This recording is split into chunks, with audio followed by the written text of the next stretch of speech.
Super star Rajinikanth, king Nagarjuna కలయికలో వచ్చిన cinema కూలీ.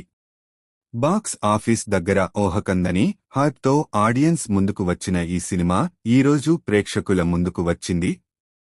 మరి ఏ మేరకు మెప్పించిందో సమీక్షలోకి వెళ్లి తెలుసుకుందాం. కథ: దేవా, రజనీకాంత్ తన టీంతో అజ్ఞాతంలో బ్రతుకుతూ ఉంటాడు. దేవా ప్రాణ స్నేహితుడు రాజశేఖర్, సత్యరాజ్ చనిపోతాడు. అయితే రాజశేఖర్ది సహజ మరణం కాదు అని, హత్య అని దేవా కనిపెడతాడు. ఇంతకీ రాజశేఖర్ను హత్య చేసింది ఎవరు? అతన్ని పట్టుకోవడానికి దేవా ఏం చేశాడు? ఈ మధ్యలో సైమన్, నాగార్జున పాత్ర ఏమిటి? సైమన్ చేసే బిజినెస్ ఏమిటి? ఆ బిజినెస్ ను దేవా ఎలా అరికట్టాడు? ఈ క్రమంలో దయాల్, సౌబిన్ షాహీర్ తో దేవా ట్రాక్ ఏమిటి? దయాల్ చేసిన క్రైమ్ కి రాజశేఖర్ మరణానికి ఉన్న సంబంధం ఏమిటి అనేది మిగిలిన కథ. ప్లస్ పాయింట్స్: దేవాగా సూపర్ స్టార్ రజనీకాంత్ తన అభిమానులను మాత్రం ఉర్రూతలూగించారు. పవర్ఫుల్ యాక్షన్ ఎలిమెంట్స్తో పాటు ఎమోషన్స్ తోనూ సూపర్ స్టార్ మెప్పించారు. ముఖ్యంగా తన పాత్ర పరిస్థితులకు తగ్గట్టు వేరియేషన్స్ చూపిస్తూ రజనీ నటించిన విధానం ఆకట్టుకుంది. పైగా తన బాడీ లాంగ్వేజ్తో, అలాగే కొన్ని action and flash back sequence లో మరియు తన స్టైలిష్ లుక్స్తో రజనీకాంత్ చాలా బాగా నటించాడు. విలన్గా నటించిన నాగార్జున తన పాత్రలో ఆకట్టుకున్నారు. నాగ్ లుక్ కూడా బాగుంది. ఇక అతిథి పాత్రల్లో నటించిన ఉపేంద్ర, అమీర్ ఖాన్లు కూడా సినిమాకి బాగా ప్లస్ అయ్యారు. మరో కీలక పాత్రలో నటించిన సౌబిన్ షాహీర్ కూడా చాలా బాగా నటించాడు.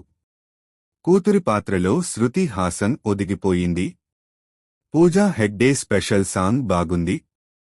జూనియర్ ఎన్టీఆర్, మోనిషా బ్లెస్సీ, రచితా రామ్లతో పాటు మిగిలిన నటీనటులు కూడా తమ పాత్రల పరిధి మేరకు బాగా నటించారు.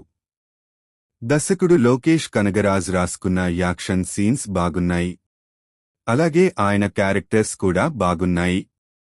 మైనస్ పాయింట్స్: దేవా పాత్రను, ఆ పాత్ర తాలూకు గ్రాఫ్ను బాగా డిజైన్ చేసుకున్న దర్శకుడు లోకేష్ కనగరాజ్ అంతే స్థాయిలో ట్రీట్మెంట్ను రాసుకోలేదు. ముఖ్యంగా ఆసక్తికరంగా కూలీ కథనాన్ని మాత్రం రాసుకోలేదు.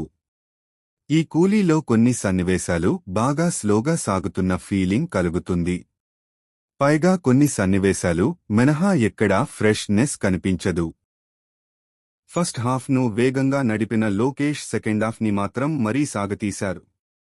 కథనంలో పూర్తి స్థాయిలో ఉత్సుకతను పెంచటంలో లోకేష్ విఫలమయ్యారు.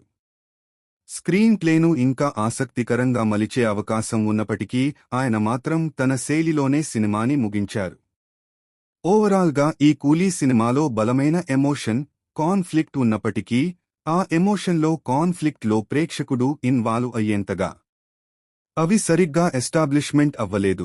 సాంకేతిక విభాగం: లోకేష్ కనగరాజ్ దర్శకుడిగా ఈ సినిమాకి న్యాయం చేసినా రచయితగా మాత్రం పూర్తి స్థాయిలో ఆకట్టుకోలేదు.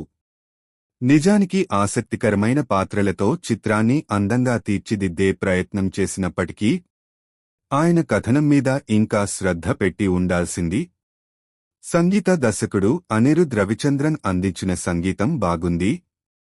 ముఖ్యంగా కొన్ని సన్నివేశాల్లో నేపథ్య సంగీతం చాలా బాగుంది. గిరీష్ గంగాధరన్ సినిమాటోగ్రఫీ సినిమాకే హైలైట్గా నిలుస్తోంది. ప్రతి సన్నివేశాన్ని కెమెరామెన్ బాగా విజువలైజ్ చేశారు.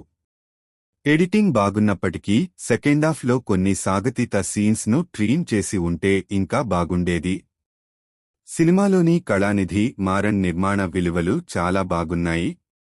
తీర్పు: కూలీ అంటూ భారీ తారాగణంతో వచ్చిన ఈ చిత్రంలో రజనీకాంత్ నటన, నాగార్జున విలనిజం, ఉపేంద్ర, అమీర్ ఖాన్ గెస్ట్ అప్పీరియన్స్ మరియు యాక్షన్ సీన్స్ బాగున్నాయి.